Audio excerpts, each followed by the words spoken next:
Hey everybody, so we're gonna get started, and today I'm going to be talking about iodine. My name is Emily Reyes. So first, iodine is a chemical element. It's found on the periodic table. It's not very abundant. It's not found um, very easily, I suppose, but it is found on the outermost layer of the Earth's crust. A lot of times it's found in our soils, so that's how we can get it into our fruits and vegetables. Um, it is an essential nutrient, so we do need it for proper body function, um, but we do not produce it. So we're going to talk a little bit about how we can get it and um, what it does for our bodies. So how much iodine is actually needed? So I'm going to take you over to the charts right here on the right-hand side, and kind of just start with, we're going to start with the recommended amounts. And so, as you can see from the birth to 6 months, and then also from the infants to 12 months, it's pretty high. But then the children from 1 to 8 years old, it actually kind of tapers off. And so, the reason for that being is that infants, young infants, they actually need pretty high amounts because their body, their bones, and their brain are developing. And so, um, iodine is needed for that when for the hormones that it helps produce.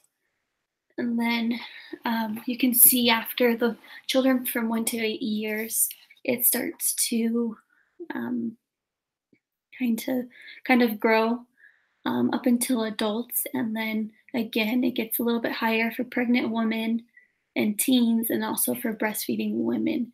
And so this has a lot to do with the growing um, fetus. The fetus needs the mother's also is providing iodine for herself and also for the baby, and the same thing for breastfeeding. The mother needs enough for herself and then also for the baby. So it's important to during those stages to maybe um, I guess focus a little bit more on your intake of iodine, but also be aware that there are upper limits established for a lot of these age groups. And so for adults, no more than 1100 micrograms per day should be taken. And then, um, from birth to 12 months, it's not completely established, but also be aware of, you know, your intake. It may also affect your babies. Okay, so function in the body. Iodine is very important for the thyroid. The thyroid has so many functions for our body, and so if we're not, um,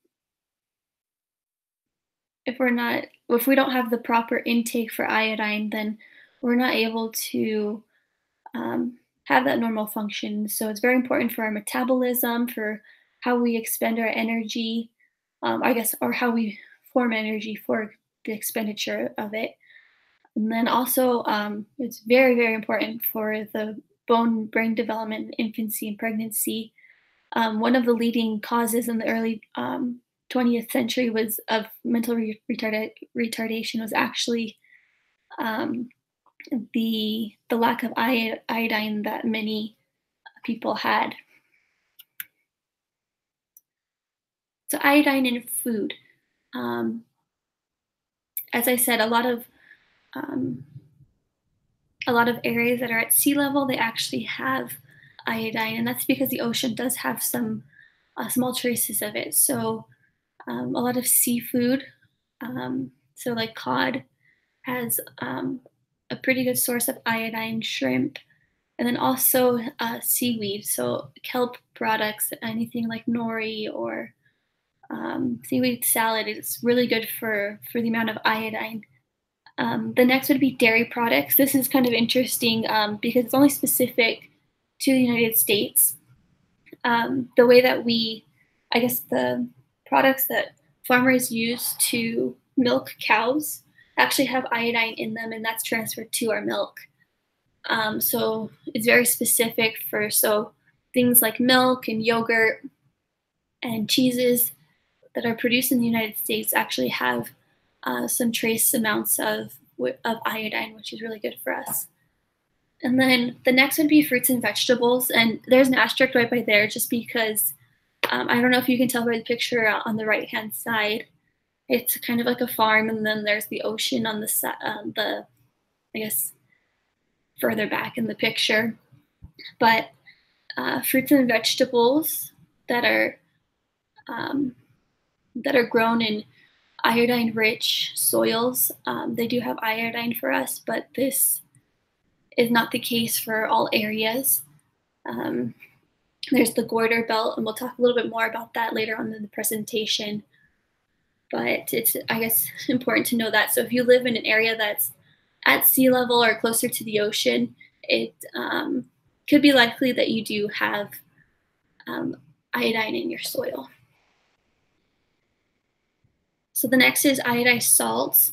This is actually what we know as table salt. Um, this is, I guess, the most common form of salt that we intake. So this was actually um, kind of a newer invention. It was in the early 19 early 19th century or 20th century, sorry, that they actually found that if they added iodine to salt, that it would actually help with a lot of deficiencies that they were seeing at the time. Something to be aware of, though, is that a lot of produced, I guess, manufactured foods like canned soups or salt within, crackers or whatever, they don't always have iodized salt. They use a different kind of salt. So um, the way that you can make sure that you're getting enough, I guess, iodine in your salt is to maybe add it a little bit to your vegetables and your meats, but also be aware of high sodium. It's not good for you. Okay, deficiency versus toxicity. So there are a few things that we can see, similarities that we can see between the two things. The main one would be goiter. So goiter is an abnormal enlargement of the thyroid. It's seen in a lot of other countries that don't actually have iodized salt. And so what it looks like essentially is just a very swollen neck. And then also they can see, thyroid inflammation between both the deficiency and the toxicity. So some of the health issues that can arise from deficiency is fetal and infant development. This is, again, very important for the bone and brain development of these infants, just so that they can develop properly. And then cognitive function during childhood, a mild deficiency in children has found a lower IQ. And that again goes with the brain development because they are still growing. Fibrocystic breast disease is mostly seen in women during reproductive age. It is basically what it sounds like, cysts in the breast. They hurt, but they're not cancerous or anything, but it is an issue. And then radiation-induced thyroid cancer. So this is more if there is some sort of radiation accident and radiation gets into the environment. If you have a deficiency in iodine, it actually can cause thyroid cancer. This is seen again where there's a lot of radiation in the environment. And then goiter, again, is just the abnormal enlargement of the thyroid. And then also deficiency in iodine can lead to hypothyroidism, which is is an autoimmune disease. And so this is mostly seen over the period of long, of long or no iodine intake. So the next would be toxicity. And so And again, it does have a thyroid inflammation and cancer, but if you take a large dose from a supplement, then it can cause burning of the mouth, throat, and stomach, fever, stomach pain, nausea, vomiting, diarrhea, weak pulse, and coma.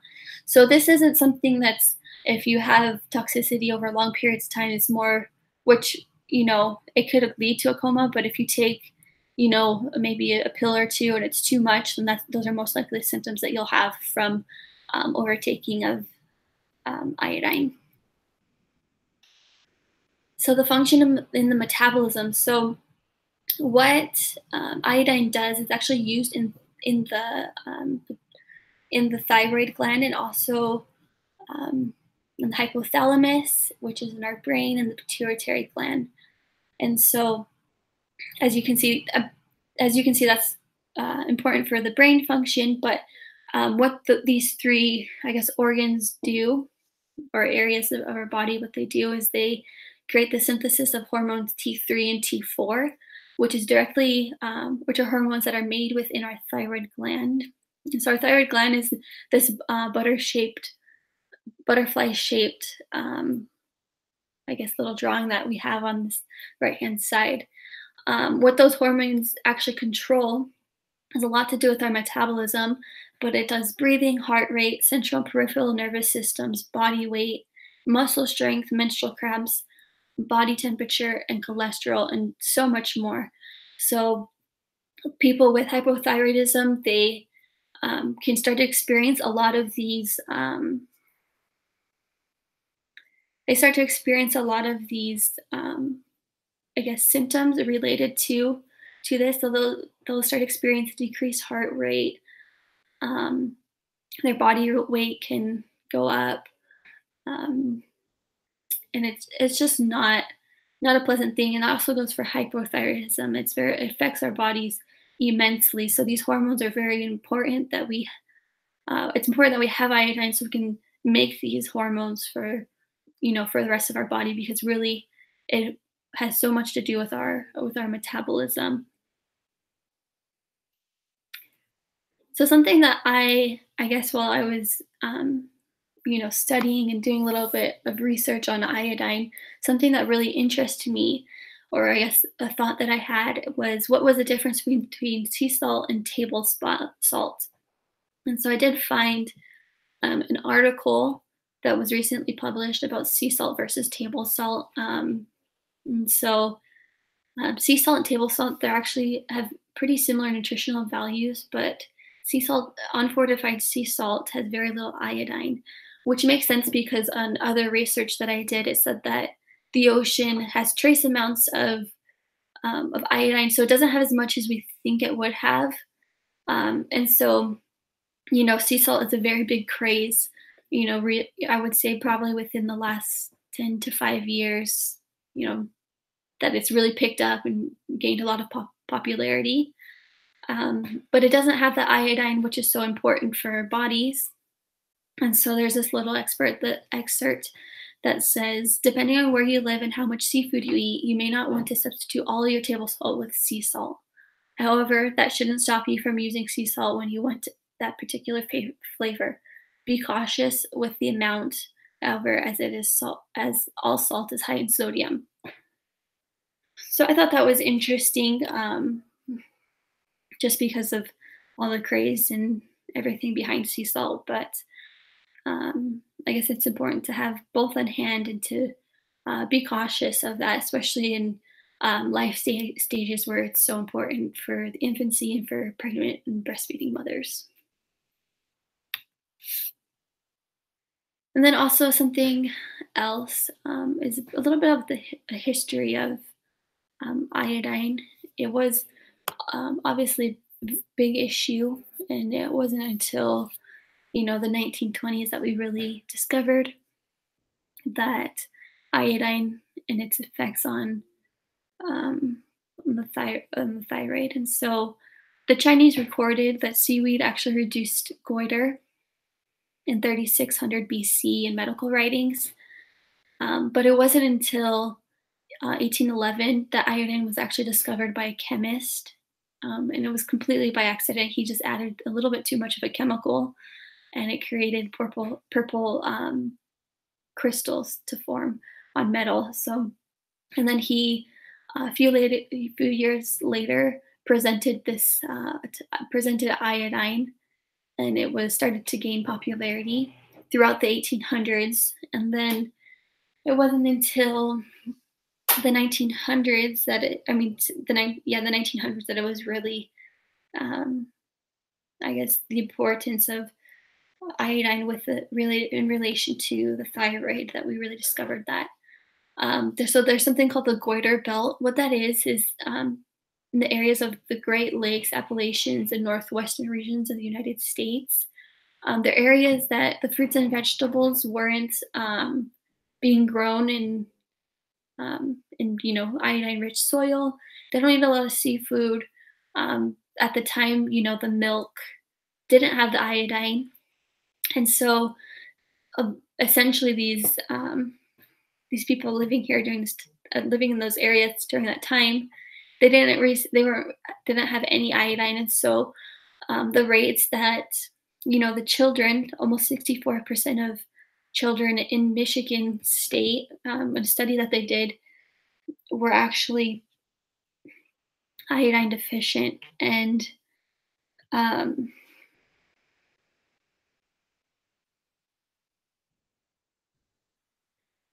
and so this led to public health officials to do the studies, and they found that if they added um, I believe it's fluoride iodide to salt, that it actually helped prevent goiter in these children and also in the adults. And so that's kind of the beginning of iodized salt, and it kind of took off from there. It was started to be used all throughout the nation, and then it started to um, kind of gain popularity in places like Canada and Switzerland. And so most of the world actually uses, you know, iodized salt, but there are areas that it's still an issue. But yeah, that's just a little bit of the history of iodine, and I guess how public health officials were able to discover that need, and how it's uh, really decreased the amount of cases that we see of goiter and thyroid issues. And yep, that's all for that I have for today. If you have any questions, you can feel free to just post them below on my discussion board. Thank you guys. Have a good day. Bye.